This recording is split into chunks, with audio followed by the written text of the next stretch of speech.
ඔයාලා හැමෝටම සුබ දවසක්. දෙස් විදෙස් අලුත්ම තොරතුරු දැනගන්න දැන්ම වටින් ගොඩින් නාලිකාව සබස්ක්‍රයිබ් කරන්න.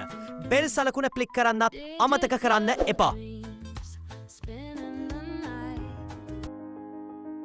රැකියාව සඳහා පිටත් වෙනකොට ලංකාවේ පුරවැසියෙක්නේ.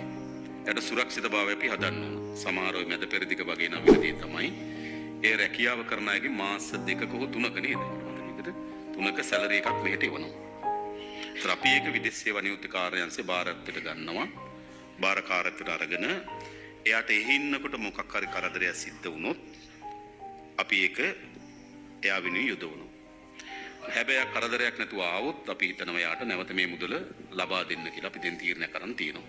එකක් රෙජිස්ටර් වෙන්න ඕනේ ඉස්සලම මේකේ මේ ෆොරින් බියුරෝ එකේ ඒ රෙජිස්ටර් වුණු කෙනාට අවශ්‍ය නැත රක්ෂණය ලැබෙනවා. ඒතකොට අර පහසුකම් ටික ලැබෙනවා. හැබැයි ආ ගත්තේ නැත්නම් අපි කල්පනා කරන්නේ කැබිනට් පේපර් එක පාස් කරන්නේ නේද?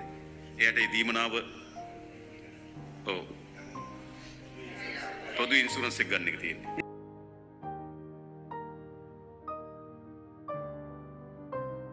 අලුත්ම තොරතුරු දැනගන්න දැන්ම අපගේ නාලිකාව සබස්ක්‍රයිබ් කරන්න.